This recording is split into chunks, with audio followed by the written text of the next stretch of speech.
Maka Bapak Ibu mohon maaf nih untuk pengurus masjid, jangan tersinggung. Jangan tersinggung ya pengurus masjid. Tak usah, tidak ada gunanya menumpuk duit anak yatim. Kalau saya sarankan, bayarkan ke uang sekolahnya setiap semesteran. Selesaikan Pak. Kalau sudah dilakukan itu baik Pak. Tapi kalau kita tumpuk-tumpuk aja, nanti di akhir tahun kita kasih 5 juta per orang. Duitnya langsung kita kasih, mohon maaf Pak. Bukan habis lagi kan Pak. Tumpu lobu. Nah, itu bahasa kampung kami itu Pak. Tahu tumpu lobu Bapak Ibu? Hancur lebur dia Pak, tak nampak duit itu lagi. Kemana dibelikannya? Ke HP. Untuk apa dia main? Main judi online. Main game online. Habis Pak.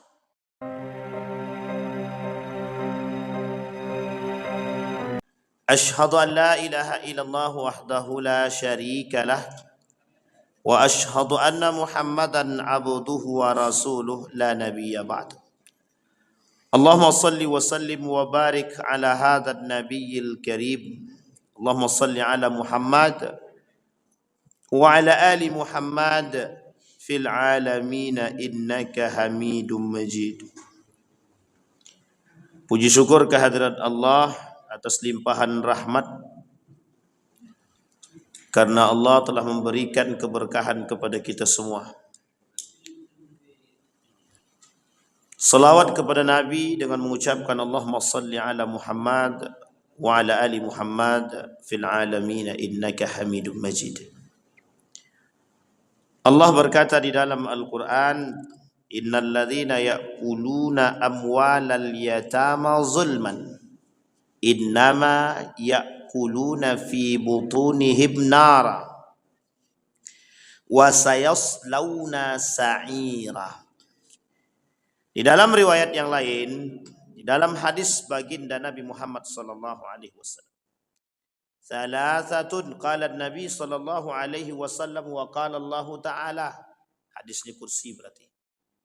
Salasatun la yukallimuhumullah yaumal qiyamah wa la yuzakkihim wa lahum adzabun alim. Di dalam hadis yang lain, salasatun ana khasmuhum yaumal qiyamati kuntu khasmahu wa khasamtuhu rajulun a'ta bi thumma ghadara wa rajulun ba'a hurran fa akala thamanahu wa rajulun istajara ajiran falam yastawfa atau fastawfa minhu wa lam yu'ti ajrahu. Hadis diriwayatkan oleh para ulama hadis. Bapak Ibu sekalian yang berbahagia, dalam hadis ini ada 3 golongan yang menjadi musuhnya Allah, yang dimusuhi, musuhnya Allah dan dimusuhi di hari kiamat. Yang pertama, rajulun a'tabi thumma ghadara. Orang yang ingkar akan sumpah kepada Allah.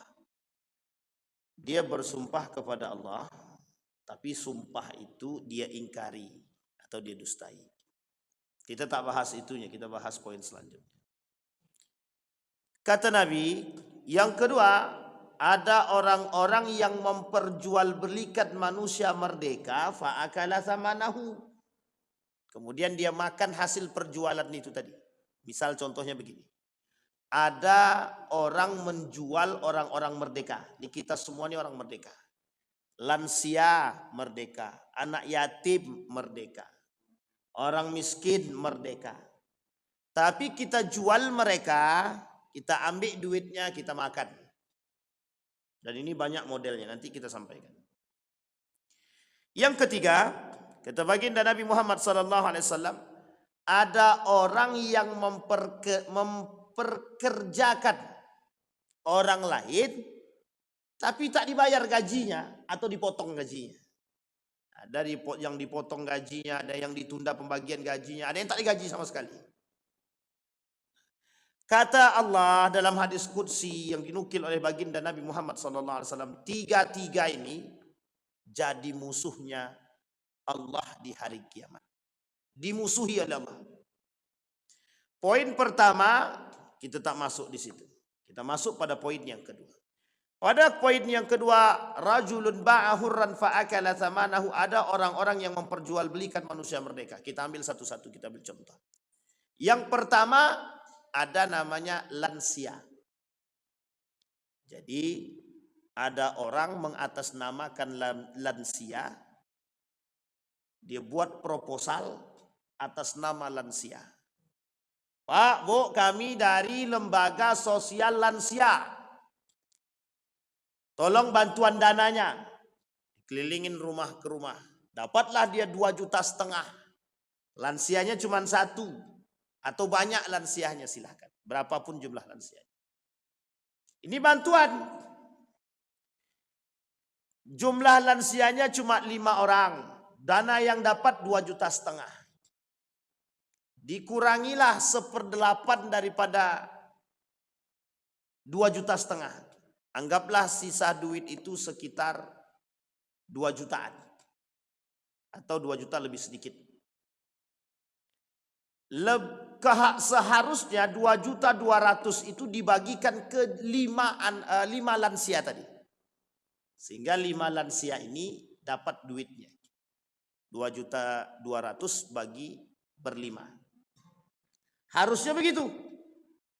Tapi yang dibagikan ke lansia tadi 100.000, 100.000, 100.000. Karena jumlahnya 5 orang, berarti jumlah total 500.000. 2 jutanya masuk kantong. Alasannya lembaga. Sampai di sini paham Bapak Ibu? Ini yang dimaksud dengan memperjualbelikan orang merdeka demi kepentingan pribadi. Jadi dia sengaja ingin memperkaya diri tapi lewat lembaga sosial. Memperkaya diri dengan membawa nama manusia, baik itu lansia atau lain sebagainya. Itu contohnya tadi begitu. Sehingga Bapak Ibu, kalau ada lembaga sosial datang ke rumah Bapak Ibu, pertanyakan, ini jelas enggak lembaga sosialnya? Di mana tempatnya? Karena banyak yang sudah tertipu nih. Kami dari lembaga sosial panti jompo ingin meminta bantuan. Sampai kita ke sana tak ada panti jomponya, Pak. Coba bayangkan. Dan ini cara untuk menghasilkan uang dengan cara yang batil. Itu yang pertama. Yang kedua, menjual orang miskin. Sama nih Pak, ini yang bansos-bansos itu. Orang-orang yang tak mampu lewat program bansos. Kalau lebih banyak duit itu masuk ke saku mereka daripada bansos itu sendiri. Bansos itu satu paket 200.000. Masuk ke dompet 2 juta. Itu yang masalah besar itu. Sama yang diperjualbelikan siapa? Orang miskin, orang duafa. Sisa duitnya diambil.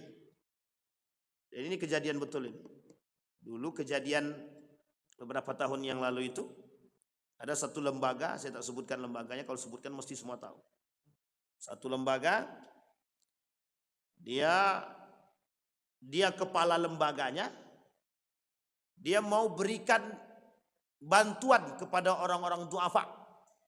Sehingga Bapak Ibu, dibuatlah dengan cara yang agak sedikit brutal.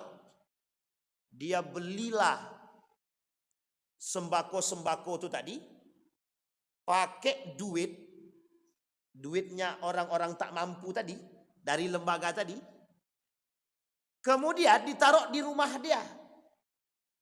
Setelah itu dia jual ke lembaga, orangnya cuma 1. Sampai sini bisa nangkap enggak Bapak Ibu? Saya ulangi ya Bapak Ibu ya, ilustrasi gini. Anggap saya kepala lembaga nih. Saya kepala lembaga ingin memberikan bantuan kepada kaum duafa, anggaplah 10 orang kaum duafanya. Berarti ada 10 bungkus sembakonya. Kemudian karena saya kepala lembaga, saya jalanilah donasi Pak. Saya minta donasi, terkumpullah duit itu. Sekarang saya harus berpikir bagaimana caranya duit itu harus masuk ke kantong saya. Saya beli sembako-sembako tadi pakai duit yang ada di dalam lembaga yang saya dapat dari donasi, tapi atas nama punya saya. Artinya saya pinjam duit ke donasi, saya belikan itu sembako 10 kantong. Setelah dapat 10 kantong, tadi ceritanya saya pinjam duit lewat donasi saya sendiri, lewat donasi yang terkumpul di lembaga itu. Kemudian saya jual, setelah saya beli, saya jual lagi ke lembaga tadi. Sampai sini paham ya Bapak Ibu ya? Dengan harga yang lebih mahal. Kira-kira saya dapat untung nggak dari situ? Saya beli sembako itu, Pinjam duit lembaga, saya beli sembako 10.000, 100.000 satu kantong. Saya jual kembali ke lembaga tersebut seharga 200.000. Ini kejadian yang kami temukan. Ada lembaga demi mencari keuntungan, dia jual itu, dia beli sembako itu pakai duit lembaga atas nama diri dia taruh di rumahnya, kemudian dia jual kembali ke lembaga dengan harga 2 kali lipat. Jadi berapa untungnya dia? 100%. Sampai di sini paham? Ini cara, Pak. Siapa yang mereka pergunakan di situ dalam donasi-donasi tadi? Ada model yang lain? Ada, Pak. Mohon maaf Bapak Ibu sekalian, kami dari Lembaga Sosial A.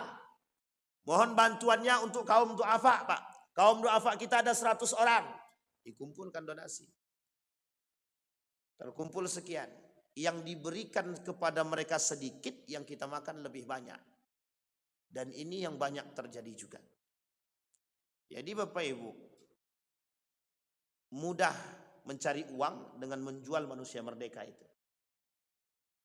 Itu yang kedua, kaum duafa. Yang ketiga, anak yatim. Kita banyak yang memanfaatkan panti asuhan, memanfaatkan anak-anak yatim untuk kepentingan. Bapak Ibu tidak tahu di rumah kami ini anak yatim banyak. Dan saya harus menghidupi itu. Ya, ini bahasanya. Padahal bukan dia yang menghidupi. Yang menghidupi itu para donatur. Sehingga datang para donasi, Pak, memberikan bantuan kepada mereka. Tapi kok rumahnya para pengelola anak yatim ini kok lebih kaya? Kok bagus rumahnya? Sementara dia cuma mengelola anak yatim.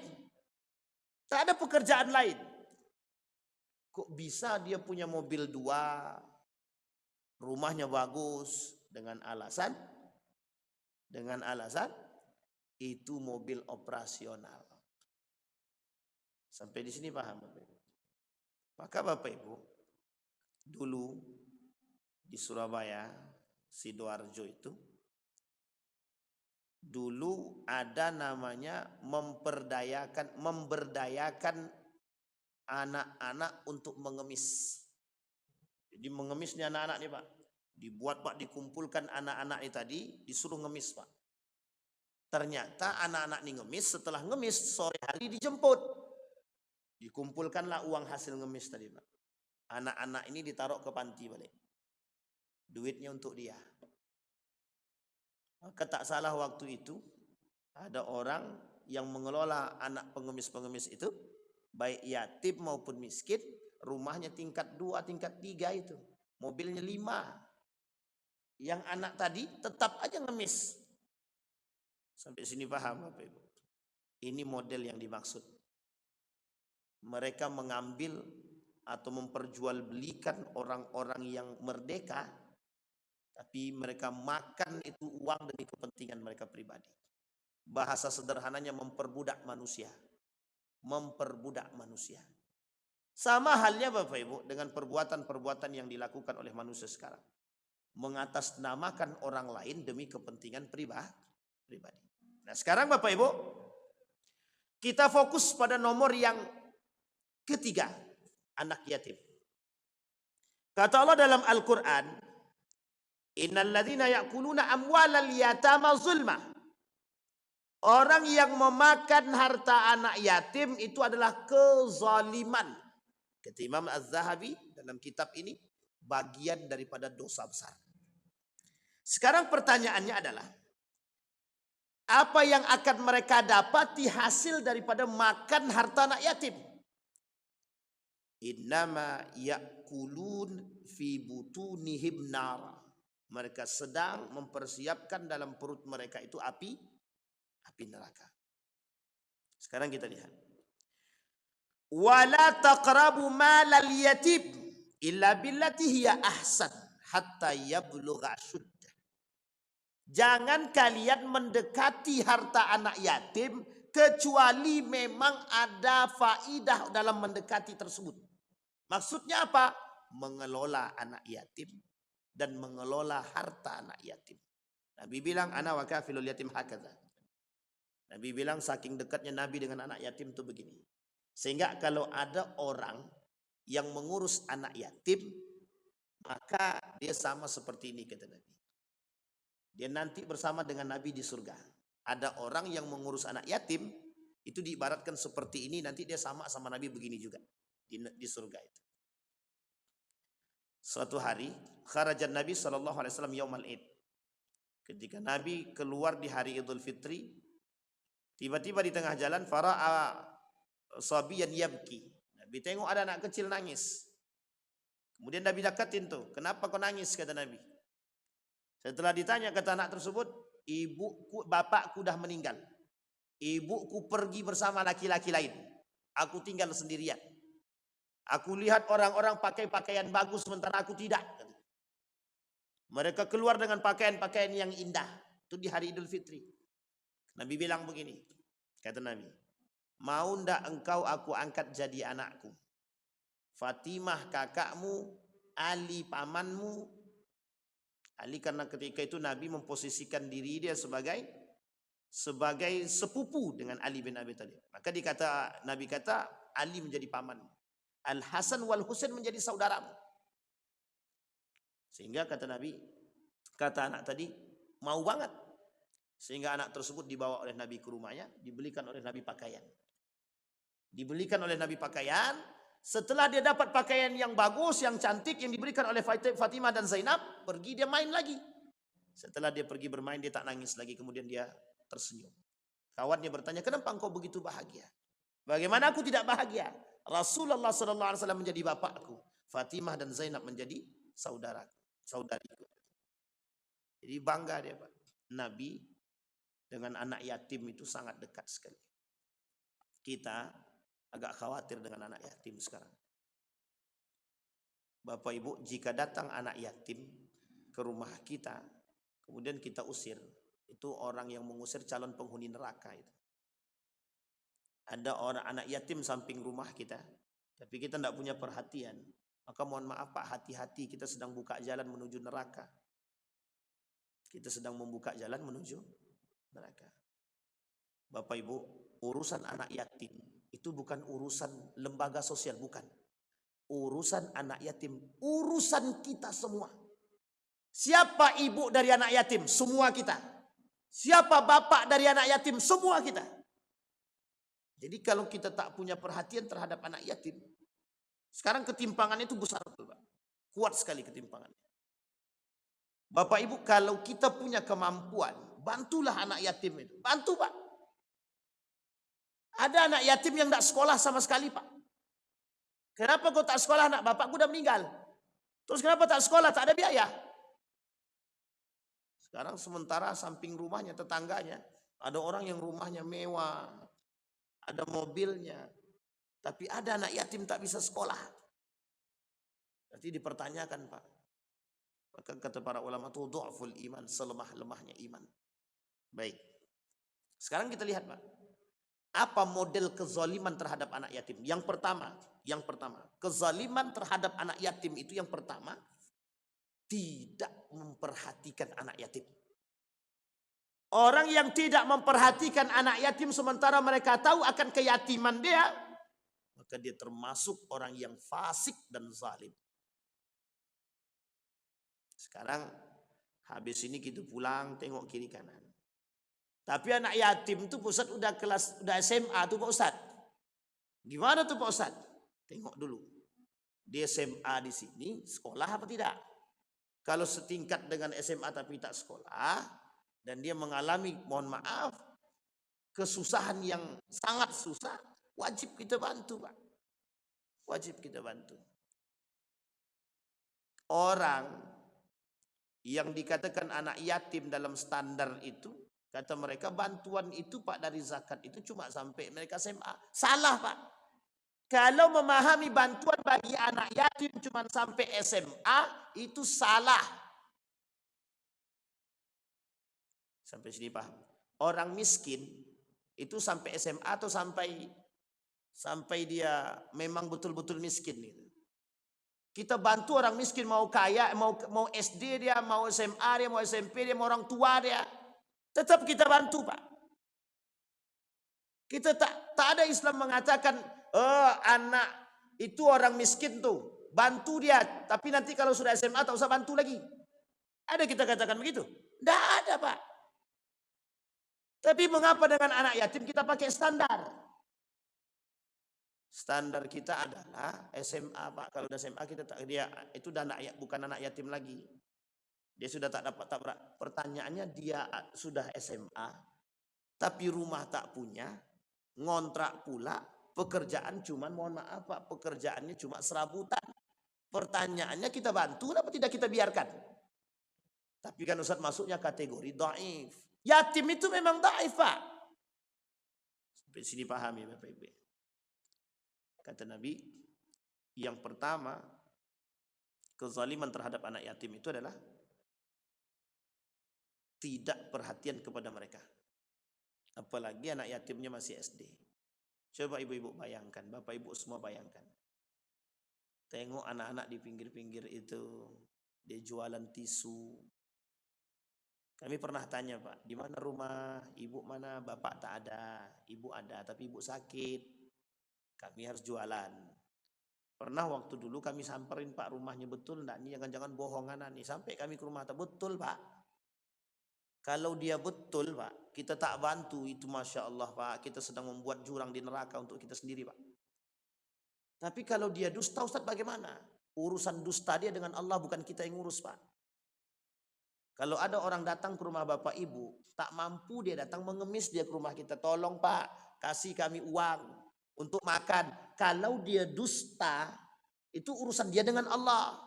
Tapi kalau ternyata betulan dia tak mampu dan memang betul butuh makan dan kita tak kasih, gimana pertanggungjawabannya di hadapan Allah besok? Dia akan bilang kepada Allah, saya datang ke rumah si Ridwan ya Allah, tapi dia tolak kedatanganku. Pertanyaannya apa yang saya mau jawab sama Allah? Tidak ada sama sekali kita bisa jawab Pak. Sampai di sini paham Pak? Makanya mohon maaf Pak, ada ketimpangan yang sangat besar di antara umat manusia hari ini Pak. Kalau yang datang anggota dewan, makanannya mewah Pak yang kita sediakan. Kalau bupati datang ke rumah kita, kita sediain karpet merah Pak. Kita beli makanan meskipun uang tidak ada, kita rela minjam Pak. Tapi kalau datang orang miskin, ini paling datang minta duit aja nih. Coba bayangkan. Kita rela menghambur-hambur uang untuk orang tamu besar yang datang. Tapi ketika anak yatim yang datang, kita cuma kasih 1.000, 2.000, paling besar 50.000. Itu udah paling besar tuh Pak. Kira-kira betul apa salah tuh? Bapak Ibu jawab aja dalam hati. Coba bayangkan. Ini yang terjadi Pak. Jadi kenapa kita menjadi bagian daripada orang yang seperti dikatakan oleh Nabi? Itu yang pertama, kezaliman. Tidak perhatian terhadap orang anak yatim. Ada seorang pemuda yang dimimpikan oleh seorang ulama Damaskus. Saya ulang lagi cerita ini. Kata ulama dari Damaskus tersebut, aku bermimpi bertemu dengan baginda Nabi Muhammad SAW selama 3 kali berturut-turut. Dalam mimpi itu dikatakan sama dia, pergi ke rumah pemuda tersebut ahli surga. Ulama Damaskus ini datang ke Saudi. Kata ulama Saudi, ngapain kalian ke sini? Kata dia. Aku mimpi ketemu dengan Nabi, kata Nabi, pemuda tersebut tinggalnya di Mekah itu, dia jadi ahli surga. Jaraknya 30 menit dari Masjidil Haram. Pergi Pak ulama Damaskus itu ke situ. Setelah ditengoknya, pemuda itu tukang, pokoknya inilah pelaku maksiat lah. Minum khamarnya jalan, orangnya mulutnya tak bisa dikontrol, perbuatan kejinya. Tapi ngapa Nabi bilang dia ahli surga? Sampai masyarakat satu kampung tuh tahu akan kejahatan pemuda tersebut. Kata orang kampung, ini ngapa ulama-ulama datang mencari pemuda tersebut? Ngapain? Coba bayangkan. Kata ulama yang dari Damaskus ini bilang begini. Ini cerita nyata Pak. Ulama Damaskus itu bilang begini. Aku pun tak tahu kenapa dia dikatakan sebagai ahli surga oleh Nabi.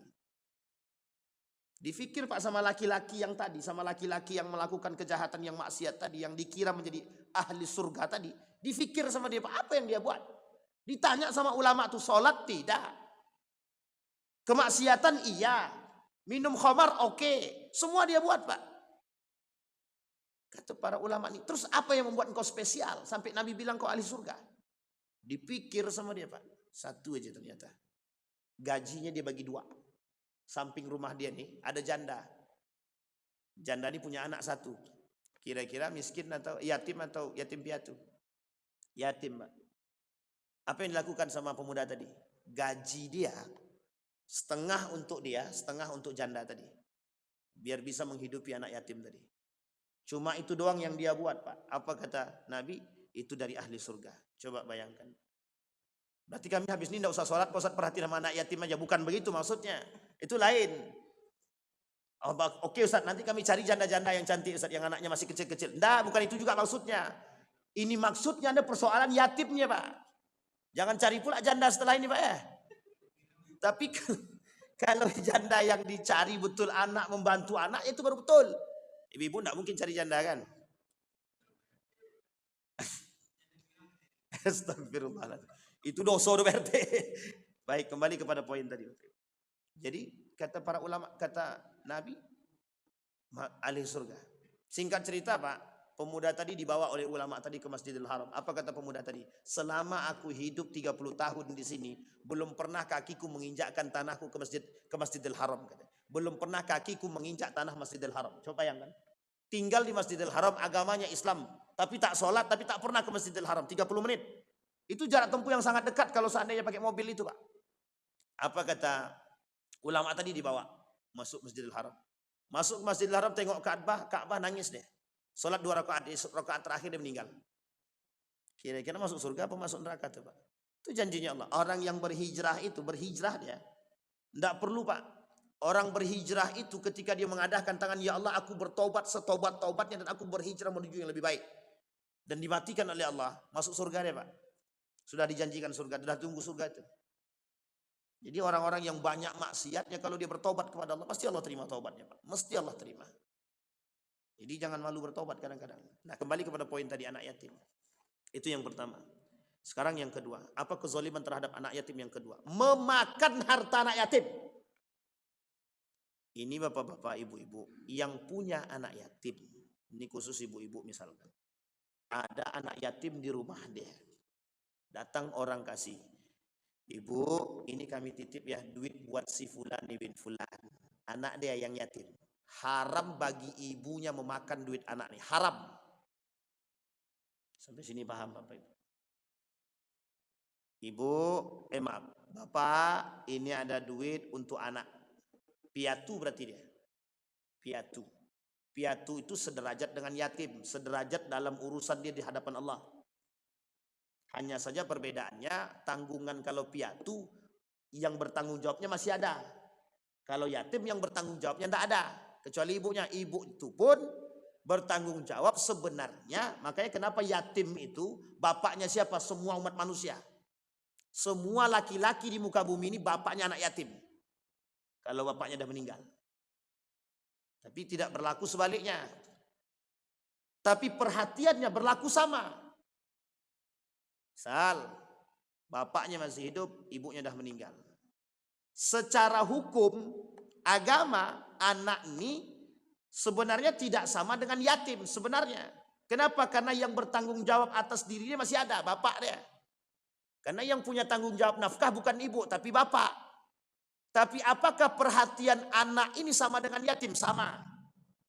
Sama, Pak. Jadi perhatian orang-orang sekitar itu sama.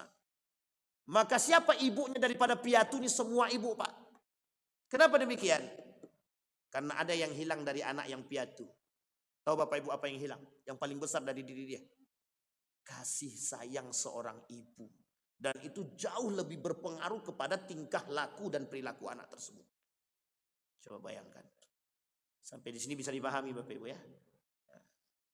Berarti Pusat kami cari bapaknya Pusat. Kami jadikan suami kami. Bukan begitu maksudnya.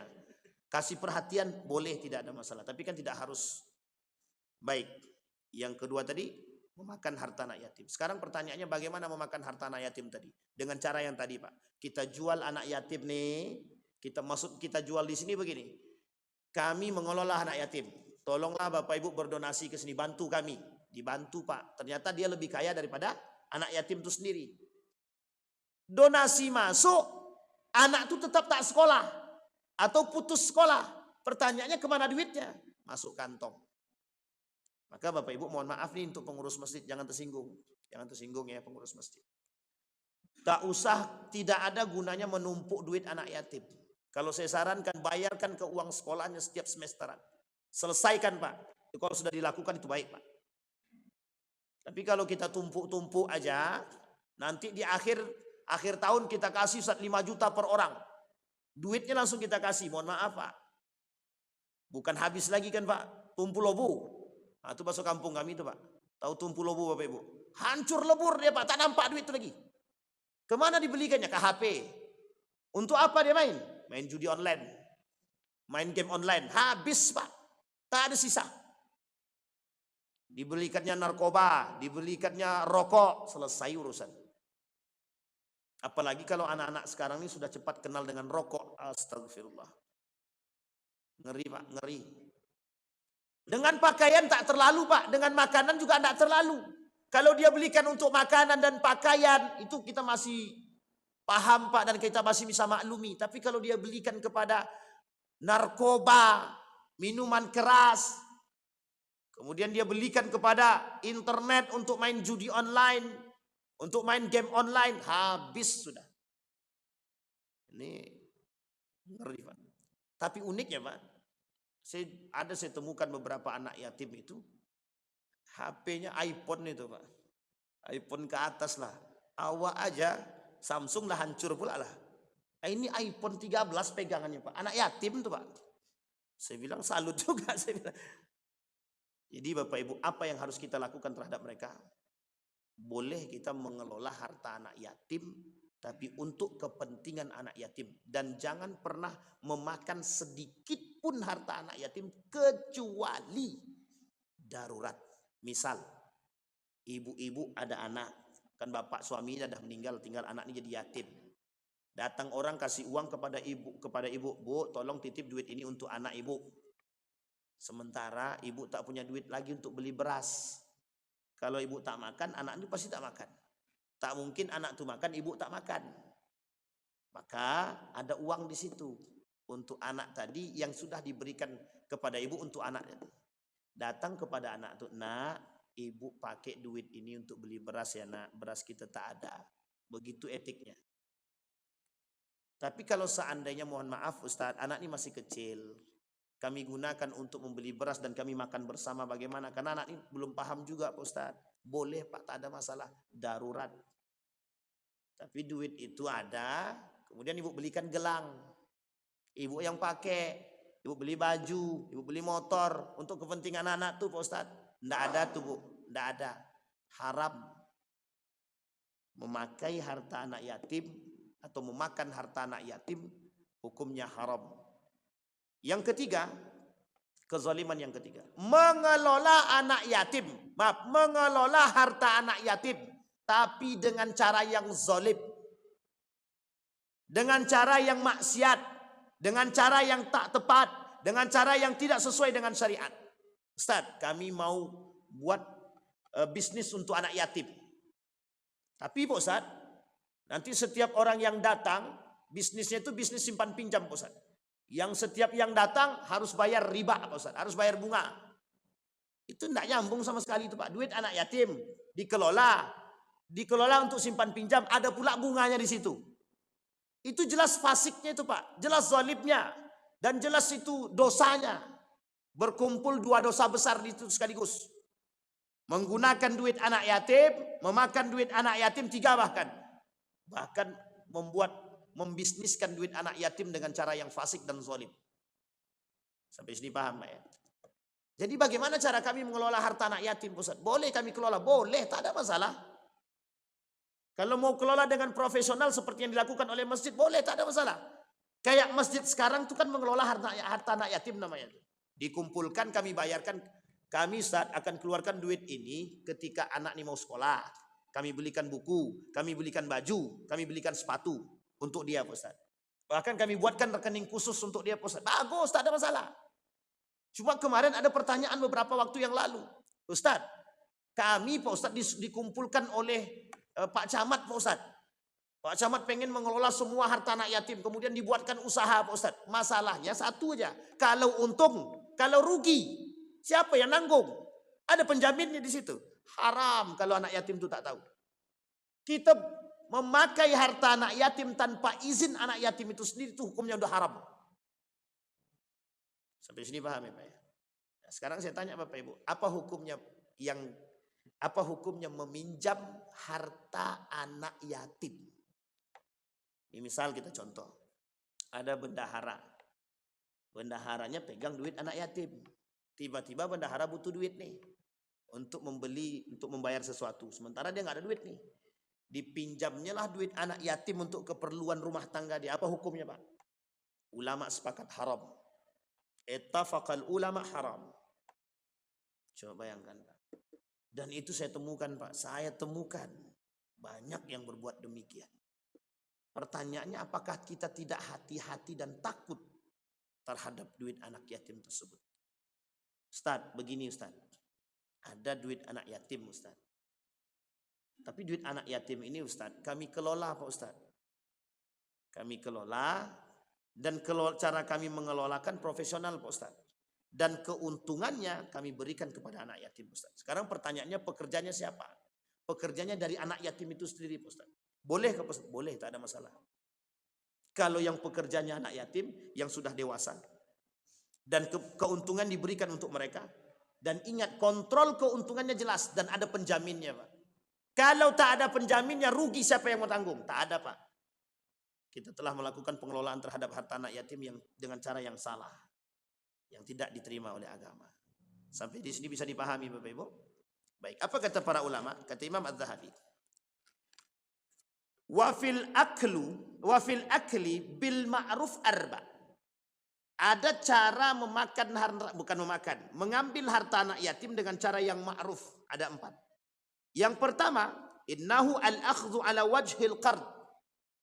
Memakai harta anak yatim untuk kepentingan anak yatim dibenarkan. Yang kedua, al-aklu biqadril haja min ghairil israf. Boleh kita mengambil harta anak yatim tadi, seperti yang tadi saya contohkan, seorang ibu tak ada lagi duit, terpaksa menggunakan duit anak yatim tadi, dan kita kasih tahu sama anak yatim tersebut untuk makan kita bersama, maka itu hukumnya boleh, asal tidak berlebihan. Berlebihan di sini itu kalau sudah keluar daripada konsep hajat. Beli sepatu ibunya, beli sepatu high heel, beli gelang ibunya, beli jam tangan, semua untuk ibunya. Masalahnya untuk anaknya mana? Tidak ada. Itu tidak boleh Pak. Batil. Wasalil innahu akhdhu biqadri idza amala lil yatim amalan. Mengambil harta anak yatim sebagian yang kemudian dikelola. Kita ambil contoh. Ada sawit yang umur sawit itu sudah 5 tahun. Dan sudah berbuah Pak.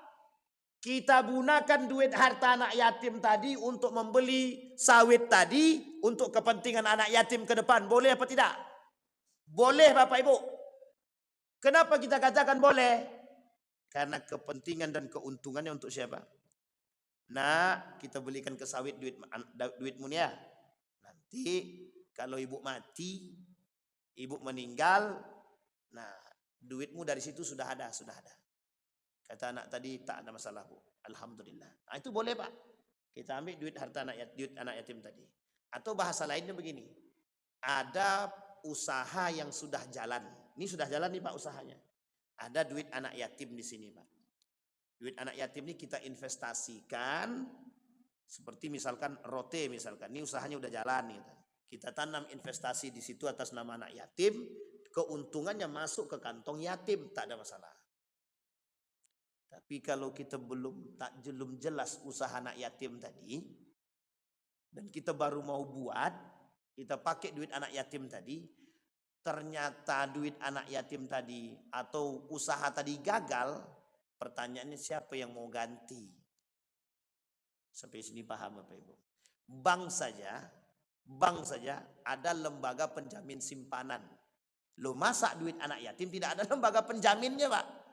Ini masalah. Bank saja ada lembaga penjamin simpanan. Setidaknya 2 miliar di cover oleh pemerintah. Oleh LPS tadi. Nah, sekarang kalau seandainya duit anak yatim, siapa yang mau cover? Kalau ada yang mengcover itu tak ada masalah. Tapi karena tidak ada yang mengcover, oh masjid siap cover Pak Ustaz, itu lain cerita, silahkan. Pertanyaannya masyarakat harus tahu juga. Baik. Yang keempat. Warabi' innahu al-akhdhu 'inda ad-darurah fa in aisar qadahu wa in lam yusir fahuwa fi halid. Boleh menggunakan harta anak yatim tadi, mengambil harta anak yatim dalam kondisi yang darurat. Anak tuh sakit, tak perlu Bapak Ibu minta izin sama anak tuh untuk ngambil duitnya, tak perlu. Bawa ambil duit anak tuh, bawa dia berobat langsung, tak ada perlu Pak. Tak perlu izin. Nah izinnya saya ambil duit anak untuk ini, tak perlu Pak. Itu darurat Pak. Hajat yang sangat tinggi. Dan itu tak perlu izin, kata para ulama. Maka kata Imam Al-Bukhari dalam hadis tadi, ana kafilul yatim fil jannah, kata Nabi. Jadi nanti orang seperti ini yang disebut dengan pengelola anak yatim tadi. Maka Bapak Ibu kita berbangga sekali lembaga-lembaga anak yatim ini yang mampu menampung anak yatim dan mampu mereka mengurus. Nah, kita termasuk kalau kita tak sanggup, setidaknya kita membantu dengan materi yang kita miliki atau setidaknya kita bisa membantu dengan jasa. Ini sudah kita tak membantu, kita caci maki pula anak-anak yatim tuh. Anak yatim sudah tahu yatim merusak aja, tak sholat lagi segala macam. Tidak usah Pak, tanggung jawab anak yatim itu bukan panti asuhan saja. Tanggung jawab anak yatim itu tanggung jawab kita bersama. Dan bukan satu orang, semua Pak. Perhatian kita terhadap anak yatim harus sama Pak. Jadi kita semua harus punya perhatian terhadap anak yatim. Baik. Apa kata baginda kata Allah di dalam Al-Qur'an? Wa man kana ghaniyan falyasta'fif wa man kana faqiran falyakul bil ma'ruf. Kita baginda Nabi Muhammad SAW. Barang siapa termasuk dari golongan orang yang kaya, maka setidaknya dia harus mengurangi kesedihan daripada anak yatim tadi, kesengsaraan anak yatim tadi dengan cara membantu. Tapi kalau seandainya dia termasuk orang yang fakir, maka setidaknya dia boleh menggunakan harta anak yatim terkhusus untuk orang tuanya, boleh dia menggunakan harta anak yatim tadi dengan cara yang baik dan ma'ruf. Sampai di sini bisa dipahami Bapak Ibu? Maka kata para ulama, kafalatul yatim hiya al-qa'ib bi umurihi was-sa'yu fi masalihi. Yang disebut dengan kafalah tersebut kata ulama, bagaimana mengayom anak yatim dan mengelola harta-harta anak yatim dengan cara yang ma'ruf untuk kepentingan anak yatim. Bukan untuk kepentingan pribadi.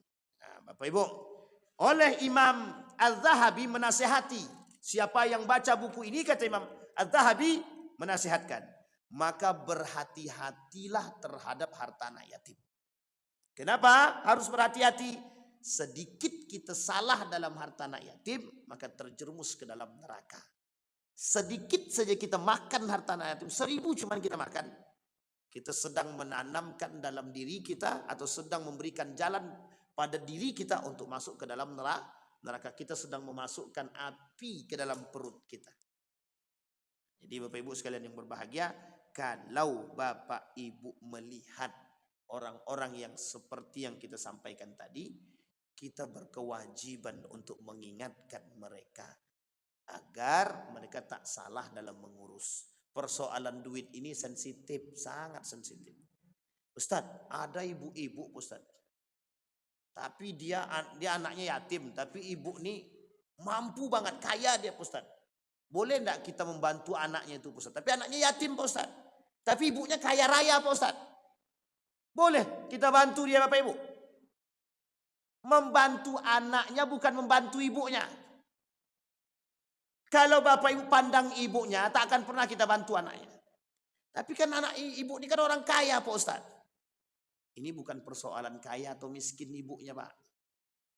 Kita melihat anaknya, keyatimannya. Bisa jadi ibunya kaya bisa.